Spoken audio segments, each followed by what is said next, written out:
Year in Review. We look back at some of the biggest stories from the past year, including a look back at the life, legacy, and final farewell for EWTN's foundress, Mother Angelica. Plus, Mass at the border. Pope Francis' actions spoke louder than his words during a trip this year to Mexico. And we learn why people across the United States love Our Lady of Guadalupe on EWTN News Nightly for Friday, December 30th, 2016.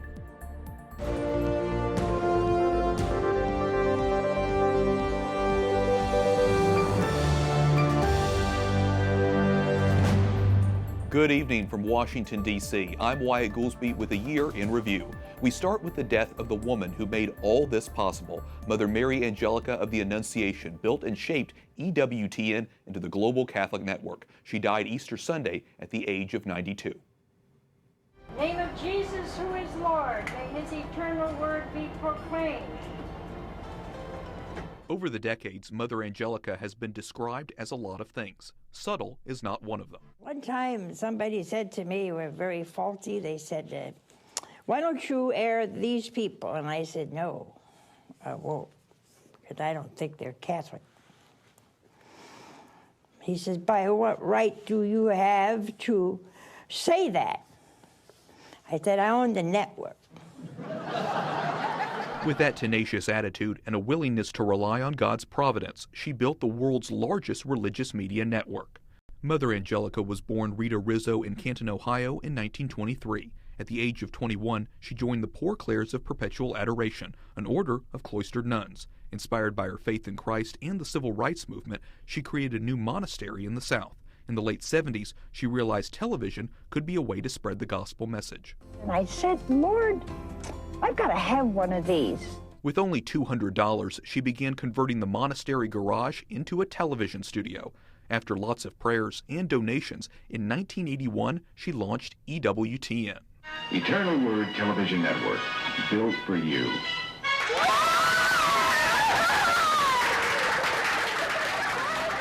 Mother Angelica would become an icon, not just to Catholics, but to anyone willing to listen to a down-to-earth teacher.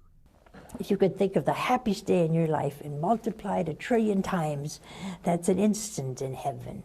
But it's not her witty banter that made Mother special. It was her firm and unwavering devotion to Christ made present in the Blessed Sacrament. In later years, Mother suffered multiple strokes, but those close to her say she always offered up her suffering to God. Her lasting legacy? A reminder to keep Christ at the center of all we do. I love you. That's not important as much as you know He loves you. Bye now.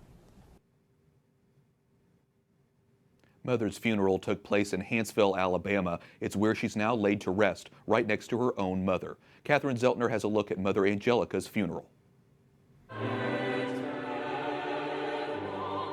In the same shrine she built, Mother Angelica is laid to rest. From Pope Francis's U.S. representative to familiar EWTN faces, mourners gathered in Huntsville, Alabama's Shrine of the Most Blessed Sacrament. Philadelphia's Archbishop Charles Chaput celebrated today's Mass. We humbly beseech your mercy, O Lord, for your servant, Mother Mary Angelica. The homilist is a priest who knew Mother well and how she never followed the expected path. But God was always full of surprises when it came to Mother Angelica. One of those surprises was the timing of her death. All the planned solemn prayers for Mother's last rites had to be scrapped because she died on Easter Sunday, a day of celebration. Father Joseph Mary Wolf pointed to Mother's tough love, what's been dubbed her yelling theology. Sort of like throwing cold water at someone to get them to wake up. And how no one was immune from it, including a top executive she debated on CNN's Larry King Live. At one point she said, "Look, sweetheart." And if you ever heard those words, you knew you were in trouble. But the focus of the homily and Mass stayed on Christ. You cannot understand Mother Angelica without reference to the one that she loved with the passion of a bride, Jesus. The Mass was invitation only. Public mourners crowded the shrine's piazza to watch outside, and countless others viewed the ceremony on TV or online. In the octave of Easter, today's burial mass was an Alleluia for Mother Angelica's life. May she rest in peace. This year, another mother, Teresa of Calcutta, became a saint. The Catholic University of America in Washington, D.C. has a large collection of St. Teresa of Calcutta archives. As Jason Kolbe shows us, it even features the Incredible Hulk. Deep in the archives of Catholic University of America, hundreds of letters. She writes in very nice cursive. From Mother Teresa. You'll see that she's just writing everywhere on the margins, and oftentimes going back and rewriting at the top. They're now relics since the thrifty hands of a saint touched them. Surprised at first and kind of, should I be touching this? What's the process for this? I don't even know what to do about this. But there were many more surprises for the archive's Shane McDonald. I open a folder, and there facing me is a letterhead with the Incredible Hulk in it. Turns out Marvel printed a Mother Teresa comic book. Does she team up with Spider-Man or something? No, but instead it sketches her life. McDonald also discovered a burlap sack of coins. Is this pirate's treasure? What's going on here? The United Nations put them out for the 1975 International Women's Year.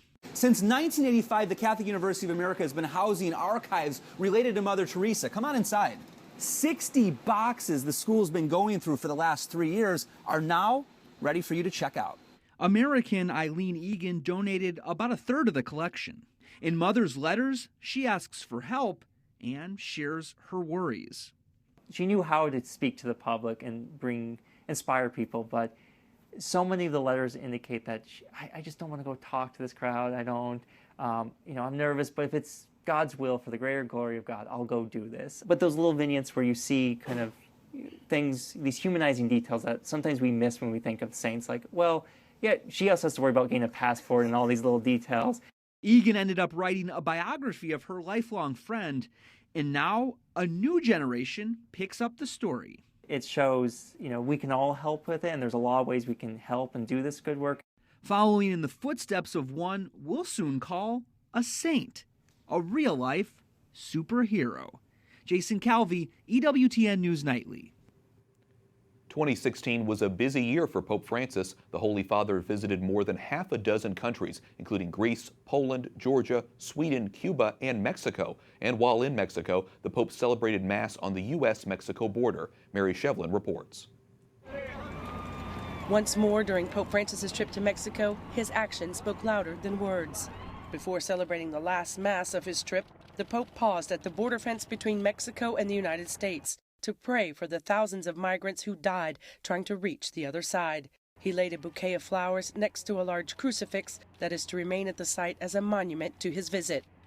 Pope Francis's huge open-air Mass yesterday was in the northern border town of Ciudad Juarez. It was beamed live into the Sun Bowl Stadium on the other side of the border in El Paso. In his homily, Pope Francis stopped short of calling on the U.S. to open its borders, but he did ask for open hearts for those fleeing gang violence and extortion in their homelands. Isauro Mendez says the most touching moment for the family was when the Pope walked up to the cross, because everyone here in Ciudad Juarez has a migrant relative. In his closing remarks before leaving for Rome, Pope Francis thanked the Mexican people for their hospitality and ended his trip much as it began, with a prayer to Our Lady of Guadalupe that they would be missionaries of mercy and hope. In Rome, Mary Shevlin, EWTN News Nightly.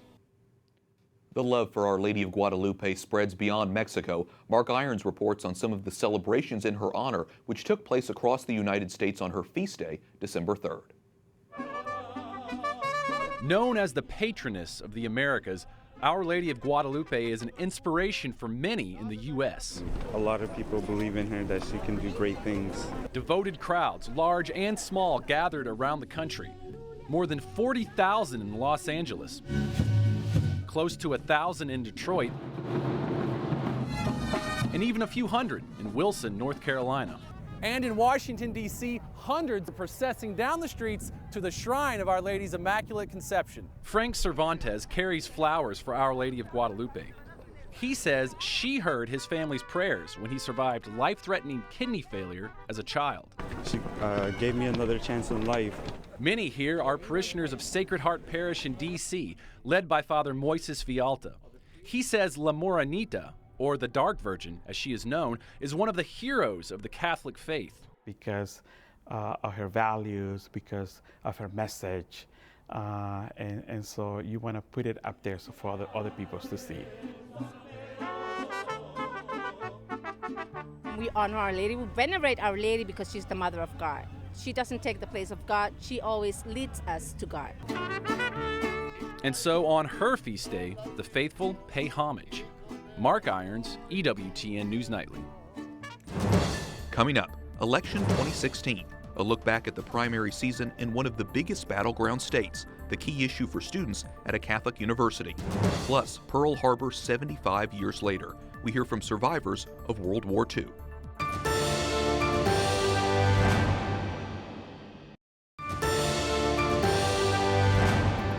Congress returns to work next week, where Paul Ryan will once again serve as Speaker of the House. Lauren Ashburn spoke to him earlier this year about issues like immigration and how he's deeply influenced by his Catholic faith. President Obama instructed immigration authorities to target dangerous, undocumented immigrants rather than law-abiding, undocumented parents of U.S. citizens. If this hadn't been done by executive order, would you have supported it? Well, I think that depends on the context of the rest of what would be in a bill. I support securing the border first and foremost and overhauling our immigration system, which is broken. But that's not the issue. The issue isn't the policy that you reference. The issue is who writes laws under the Constitution. Is it Article 1 or Article 2? The executive branch or the legislative branch? The legislative branch writes our laws. The president, in this case, is attempting to write laws unilaterally. He's the president. He doesn't write laws. So take the issue you're talking about, immigration, or any other issue, take that out. The fact is you have an executive trying to write laws, and that is a violation of the separation of powers. Right, but what I was trying to get at here was families and being Christian and not going after parents that you're going to have to... But we also have the rule of law. We also have to secure our borders. We also have a broken immigration system that needs fixing. So I would answer your question in the context of immigration reform. We should be doing things like securing the border and restoring the rule of law. That's extremely important. And I think as Catholics who are exercising our prudential judgment in public life, being for securing the border and having the rule of law applied in our immigration system is perfectly consistent with Catholic social teaching. So what do you say to Catholic theologians who say that you're distorting Catholic social doctrine to fit your own political agenda? I say, like what I say to anybody from the left and the right, we are exercising prudential judgment. Good Catholics can disagree on how to implement these principles. That we're a big church, and it's perfectly fine for lay Catholics to exercise their own prudential judgment on how they act on these principles. Okay, let's move on to money. Do you predict that under your leadership that the House will be able to pass 12 appropriation bills in 2016 in regular order? So we intend to bring up our appropriation bills. What we don't know is whether or not Harry Reid is going to filibuster these bills going over to the Senate like he has in the past number of years. I do believe that we have a good chance of getting some of these bills passed. But as far as the power of the purse is concerned here in the House, it is our goal to move our appropriation bills separately. Where the process ends at the end of the day, given that we haven't had a complete appropriations process since 1994, it's a long time. I don't know the answer to that question, but I know that we're gonna make the effort. Now on to abortion. This week we're gonna have our first hearing on bioethics. So the select panel is beginning its work, and we're very proud of what they're going to be doing, because this is something that we've never had a hearing in Congress ever about bioethics and about dealing with the unborn. So we think we can do a great service to public education on these issues. As you know, I'm pro-life, and what I'm excited about is seeing young people joining the pro-life cause. I loved what you said in a speech to the Susan B. Anthony list. We need to work with people who consider themselves pro-choice. That's right, that's right. Because our task isn't to purge our ranks, it's to grow them. That's right. My favorite charity that I give every single year are pregnancy crisis centers. They're on the front lines of making sure that women in very difficult moments are given options, are given choices, are given compassion. I do think that this is where we should go. This is what the human center of the pro-life movement is all about, is making sure that women know that they have better choices, better options. And here in the nation's capital, we're just a few weeks away from the inauguration of Donald Trump. We have our president-elect now, but at the beginning of the year, it was a different picture. Jason Calvi met with some Catholics in the battleground state of Ohio before the state's primary vote.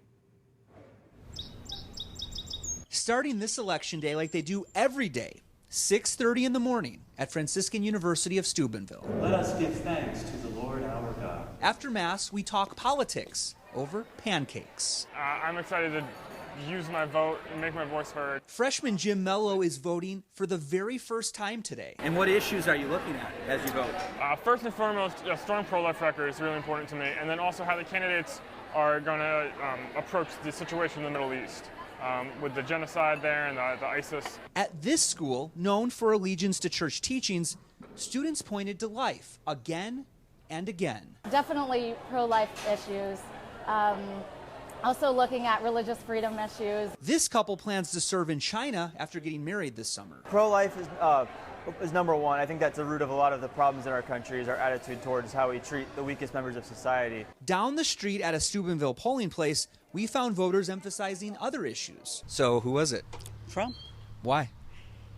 Because I really believe he can turn this country around. I believe that he has negotiation skills. So who'd you vote for today? John Kasich. Back at Franciscan? I use the faith to guide how I see issues. A lot to pray about.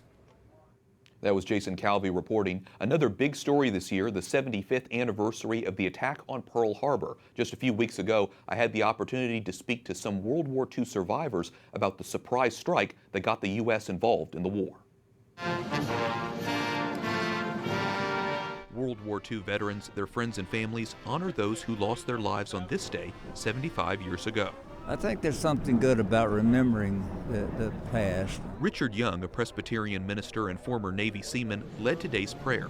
The 94-year-old remembers that fateful day aboard the USS Warden when his younger brother woke him and told him they were under attack. I ran with him up topside, and I saw the red dots, and immediately I knew they were Japanese. So I ran back down yelling, "The Japs are attacking, the Japs are attacking." Little did Young know that the Japanese attack would leave more than 2,300 servicemen and women dead and more than 1,000 injured. So I heard the chief gunner's mate call out, if anyone's ever prayed, now's the time. So I knew what he meant, that a bomb was about to fall on us. So I said, "Lord, forgive me, I'm about to meet you." And the bomb went off. It had missed our ship about 25 yards. Up to that point, the U.S. had remained neutral in the war. The next day, December 8th, President Franklin Roosevelt gave his famous speech to Congress. December 7th, 1941, a date which will live in infamy. It was just 3 days later, on December 11th, when Roosevelt sent a letter to Congress recommending a declaration of war against Italy and Nazi Germany.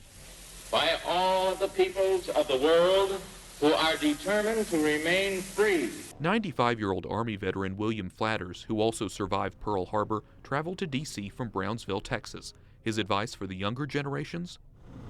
Just try to keep our country. Keep it clear and free. Up next, first-class relics of a saint, how Maximilian Kolbe's story continues to motivate others, and a talented teen who sang for Pope Francis sings at another major event, his new claim to fame.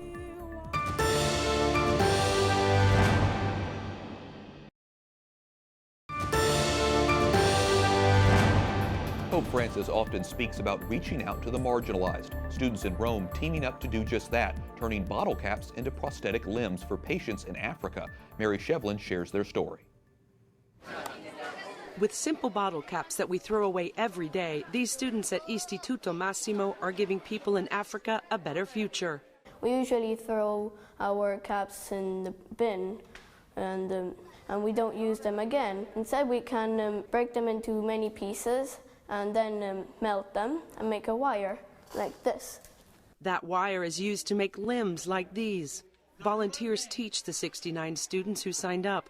With their help, not only are they making prosthetics, these kids from 8 to 15 years old are also making the 3D printers themselves. This team of 20 parents that are engineers, professors from high school, university, that are technicians, but also doctors who like to do this stuff. We have lots of volunteers who help in order to do this course.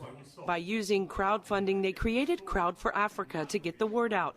Even big corporations like Visa and Volkswagen jumped on board. We put our idea on the platform on internet, and we asked for a small amount more of money, like 50 euros or 100 euros, to help us doing the project. And with a little help of everybody, we reached 3 times the goals that we needed. They began last year by making drones, which they were able to present to Pope Francis. Impressed by their efforts, the Holy Father challenged them to make their next project something that could help others. This year, they went back to the Vatican to show Pope Francis their new project and were able to capture this moment when he blessed the new prosthetic hand. The students are using their knowledge to give back. Some are even making toys with the 3D printers to send to Africa. And Patrick here was nice enough to use his to do a little bit of marketing for us. In Rome, Mary Shovlin, EWTN News Nightly. This year, the largest U.S. tour of St. Maximilian Kolbe's Relic stopped in Washington, D.C. As Catherine Zeltner reports, the Polish priest still calls the faithful to a greater witness. People sometimes are intimidated by relics. You know, what are they? Catholic University students find out firsthand as St. Maximilian Kolbe's first-class relics are venerated at a campus chapel this week. You could walk through like the dining halls and you could hear kind of conversations about relics and saints, and you know, it's really taking the campus by storm. The relics are strands of Kolbe's famous beard, thanks to a Franciscan barber. The barber saved those hairs from his beard. Those are the only first-class relics that we have of Maximilian because, of course, after his death, he was incinerated. The Relics tour marks 75 years since the Polish priest offered his life in place of another man at the Auschwitz Nazi concentration camp. St. John Paul II called Maximilian Kolbe a martyr of charity for giving the ultimate sacrifice at Auschwitz. Dr. Suzanne Brown Fleming researches Holocaust victims, including Kolbe, at the U.S. Holocaust Memorial Museum. He was put in a standing cell, in a starvation cell for 2 weeks in Auschwitz and still did not succumb, and in fact was murdered by phenol injection. Holocaust Archive shed some light on Kolbe's time at Auschwitz. He was diagnosed with bronchitis. You can see his soup bowl, that all prisoners had a red tin soup bowl, that if anyone stole your soup bowl, that was very dangerous because then you would starve. But Catholic University's chaplain says there's one part of this saint we should all study. I think what's important is that we have this man who was focused on how do I evangelize, how do I bring the message of the gospel to people around the world. Catherine Zeltner, EWTN News Nightly. Lauren Ashburn met with a young kid with a big voice last summer. O'er the ramparts we watched were so gallantly streaming. The same teenager that performed for Pope Francis during his 2015 trip to Philly sang the national anthem at the Democratic National Convention. Lauren asked him if he was nervous. I don't think I was nervous. I think I was more excited, but I think I was a little more nervous than when I sang for the Pope because I had more lead time than now, yes. Right. Other than the 5 minutes yes. that you had to prepare for the Pope. Tell us that story. It's a great story. So there was a set change between Aretha Franklin and the Fray, and they didn't want the Pope just sitting there looking at people moving stuff, so they said, we need somebody to go out there. So they went to my choir director and asked if he could bring the choir out, and he said, I can't get them together in 60 seconds. And he said, Bobby Hill can do something, and they were like,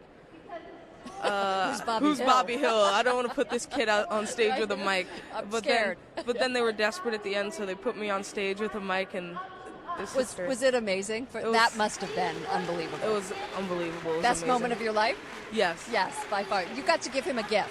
Yes. Our choir went on a tour to Antarctica, and we brought back a rock. So I gave him a rock from Antarctica, and all the continents were represented except for Antarctica, so I gave him the rock. And he gave me a rosary. Incredible story. Well, that's a look at some of the stories that caught our attention this year. I'm Wyatt Goolsby. We end this year in review with a look at the closing of the Jubilee Year of Mercy. Good night, and God bless.